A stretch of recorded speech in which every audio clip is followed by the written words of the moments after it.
Hi, this is Tim Hinton, the Beast of the Marching Arts. I'm the host of the Marching Roundtable podcast and the creator of MarchingArtsEducation.com. Thanks for being here at our YouTube channel. We hope you'll subscribe so you can see exclusive live interviews, plus excerpts from podcasts, webinars, and interviews from live events. This is really the best way to find out what you might want to go back to our website and see an entire conversation. Thanks for being here. We hope you'll subscribe to our channel. My name is John Mays. I'm the director of bands, Seven Lakes High School. This is my 22nd year of teaching. This is my 7th year at Seven Lakes High School. Seven Lakes High School opened in 2005 and actually started as a BOA participant, I believe the first year that they were opened, and has been every year since. It wasn't until 2018, my second year at Seven Lakes, that the band finally made its first finals appearance at a regional. And so over the course since 2018, over the course of the last several years, has continued to kind of rise. I feel like as a BOA competitor and consistently being a finalist at the regionals that we have been attending. And it's just been an incredible journey and a lot of fun. And I feel like we've made a lot of strides and are continuing to do that. My name is Stephanie Click, and I'm one of the color guard directors here at Seven Lakes High School.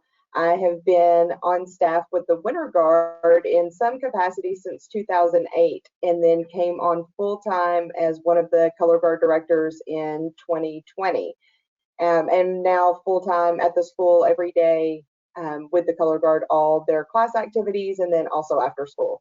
So Stephanie, what is there that's special about Seven Lakes High School that you would like to share? I think one of the things that's really unique about Seven Lakes High School is that we're located in Fort Bend County in Texas. We're about 30 miles west of the city center in Houston, and it's the most diverse county in the entire United States, even more diverse than Manhattan, LA. And we see that diversity in our band program. We have so many kids that have lived in multiple countries, that speak multiple languages. Every ethnicity that you can imagine is represented in this band program. It makes it very unique for us, but also really special. So John, how does what does that bring? Some challenges or advantages? How do you feel about it? I think one of the challenges that it brings is because it is so diverse. We have the parents are also not necessarily accustomed to marching band or band in general. And so we have a lot of parents that we have to educate along the way that didn't have the experiences that maybe we had growing up and growing up in the band system, and educating the parents on the importance of music and music education and being in bands. Because there is Seven Lakes is a very, very high academically driven school and environment, and so our students are in all of the AP courses, and that is also driven by home life and by parents, and that is kind of probably more of the center and priority for a lot of the families at Seven Lakes in the environment, and so educating those parents that don't necessarily understand high school bands, marching bands, the importance of it. Why is it important? My kid is practicing all these hours and sacrificing and doing so much when a lot of these kids and students are not going to be doing this activity after they graduate from high school. I think that's probably one of the biggest challenges that we have with the diversity. Well, you've touched on something that every single band director or instructor or actually parent was going to recognize and associate with, because all of us have to convince our parents that their student should take time to be in the music program and how much that does for them. So let's talk about that a little bit more, because I think everybody wants their students to do well, to get into the right college, to get the right classes under their belt. but we all know what music brings to the table and how much that helps them. So let's talk about some other ways. What do you think? What are the things you say? Like Stephanie, if a parent asks you about this, what are some of the things that you say to convince them that it is worth the time and effort for their student? One of the things that we do at Seven Lakes is we have our rehearsals are, I guess, considered at night. And so there are free tutorials at our school every day that run after school. And so we don't start our rehearsals until about an hour after those tutorials finish, because that gives every student that's in the band an opportunity to attend those tutorials. And the other thing that we do is we try to team up students that need maybe a little bit of extra help, by finding another student that has taken that class before and trying to maybe put those students together. When we have our 8th grade night, we always have the statistics on our band program. We are so lucky that we have so many national merit scholarships every year, or scholars that are recognized every year.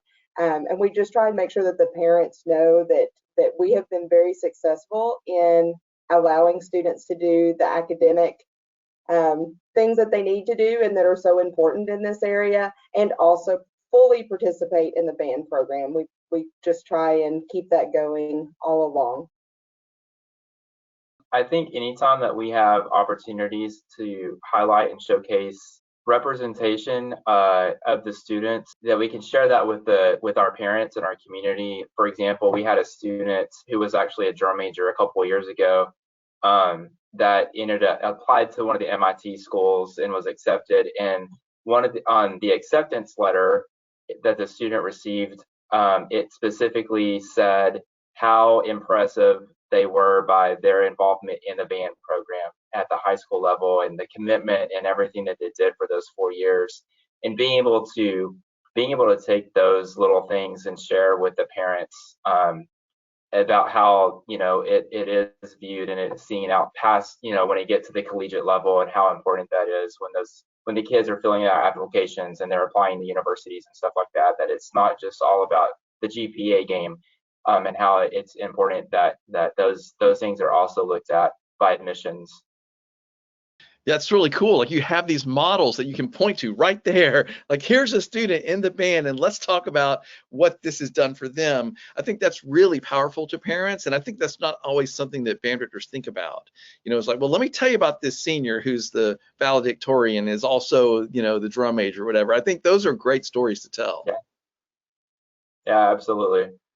I think one thing we did with our incoming freshmen this year that was really successful was that we did an entire campaign about the kids that do multiple activities, not just academics. That's another thing that is kind of we joke about it being a Seven Lakes thing. Everything at this high school is good. We have the state champion cheerleaders. Our volleyball team is nationally ranked. It just seems like everything that you go down the list, everything here is good. And so with that, you're vying for these students to come into the program because they've maybe been labeled as, oh, well, you're a volleyball player. Well, you can also be a volleyball player and in band. Or I'm a swimmer. Well, you can be a swimmer and also in band. And so we did a campaign in the spring that was photos of students doing their second activity, and also in band, and made sure we made posters of those, went and put them in our junior highs so that those students, as they're doing their course selections coming in the winter months, knew that they could do both. And I think that's one of John's strengths as a director, is that he will work with kids to the ends of the earth to make sure that that they don't have to make a choice between band and something else, that there's always options and opportunities to be able to do both. Okay, well, you've touched on the other thing that every single band director or staff member deals with. And John, if you're good at this, let's get some advice, because trying to allow those students to do both things, that requires some flexibility, working together, communication. That's hard in certain situations. So how do you make that work so well? I think it's a combination of a variety of things. I think what's really important and what's really worked out with us at Seven Lakes is building relationships with the entire staff on this campus, including like our coaching staff and all of the sponsors that are school wide. I think having those relationships and having an open line of communication is extremely healthy and beneficial to being able to allow us to have our kids be able to do everything and be in multiple activities. I think we're really fortunate. We have an amazing relationship with our coaching staff on this campus, and I know that's very rare for a lot of high schools, but it's important for our kids to be involved, and we want to make sure our kids don't have to make decisions and choose between this or that. And so I pride myself on communicating with the teachers and coaches, and trying to take it out of the kids, putting the kids in that position of where they have to pick and choose, and having those conversations with the other individuals, other sponsors and coaches. And if we have a student that has a conflict, taking the opportunity to have that conversation with that coach, and working it out with the other adult, so that we can work it out, so that the student and the parent doesn't have to be put in a position of like, okay, well, I've got to pick this or I got to choose that. I think something else that works with us is in the springtime, early spring, we always have a big parent meeting, where we have a meeting with all of our incoming 8th grade parents. And it's kind of like a band 101 meeting, and we share all kinds of information about high school band. One thing that I think really has resonated well with those parents is us as a staff will stand up and we share and we talk to those parents, and of course we talk about the band program. But one thing that I think has really made an impactful or an impact with those parents is I try to pick a variety of our students from the band program. Students that are involved in the higher level classes, students that are involved in both sports, athletics, and band, students that are involved in other activities on the campus and also in band. And I have those students talk to the parents, to the 8th grade parents, and I try to highlight and I try to showcase those students. And so and so is the star player on the volleyball team, and she's also in band. And I try to showcase those kids and let them speak to the parents, to kind of tell the parents from the student perspective that yes, I'm involved in this and that, and the directors and the coaches make it happen, and they work together. And I think that's been really impactful, letting the parents hear it from the student perspective, and not just listening to the head director, say like, yes, it can be done, but like actually hearing it from the students themselves. I'm like, yeah, it actually can be done, and they do a great job making it work for us. Can you give us any specific examples of things you do to communicate with the staff? You talked about good relationship with coaches, with the other sponsors and things around the school. How are you doing that? Are you going and talking to them? Are you sending them gift baskets of flowers? Like, what are you doing to build those relationships? Any specifics you can share? I don't know if there's any specifics. I think we try to be as visible as possible. I try to go out on my way and just communicate with the coaching staff and teachers throughout the building. I think I try to communicate, whether it's through email, when we have students that we maybe see are struggling in certain classes, and like reaching out to those teachers on their behalf, just trying to keep those open lines of communication. Yeah, every now and then, we try to support. I will say that organizations on this campus are really good about supporting each other. And so, we will support and do things for the cheerleaders, or we'll do things for our dance team. And that in itself, just opens up that line of communication with those sponsors. And I think just little things like that also help with that open support system that we have with all of the staff on the campus. Yeah, that makes perfect sense. Stephanie, this, I know like everybody, it's really easy for the band staff to be so busy that they sort of huddle in the band room, and sometimes they don't get out into the school. So he's describing getting out there, interacting, doing things with other groups. That must be something you guys are good at. I think we are, and I think the other thing is that our principal is really great as well. We're really lucky to have a great principal. But there is a lot of support on this campus. We do, like, if a team goes to state, and this is a fine arts team, athletic team, the chess team, it really doesn't matter. There's what's called a state parade that actually goes through the halls of the school, and the band is there. That's an opportunity for us to be really visible. But we try to make sure that we know those coaches, and we're lucky too that we've had a lot of coaches that have had kids come through the band program. One of our cheer coaches had a son that came through the band program, so that kind of helps kind of make a relationship internally with our football coach. His son is in our spirit band, and come in the band room every day, and so he had to sit in that 8th grade parent meeting last year. So we look for opportunities, but we've also had some just inherent opportunities that have happened kind of along the way. But we do try and just be really visible, and also very appreciative when those opportunities come around. Man, do I love the idea of parading through the school for the chess team like that. So fantastic. And listen, everybody, that kind of stuff is brilliant. Like you're supporting really everybody, is. and there's the band. Of course, they're leading the parade. How could you have a parade without the band? I love that idea. I think everybody should implement that. Yeah. Yes. State send-offs are extremely popular on this campus. I love it. Well, and clearly, as you both described, there's a culture there at the school itself for that support and interaction and communication that's really key. And so we all want to try to build those wherever we are.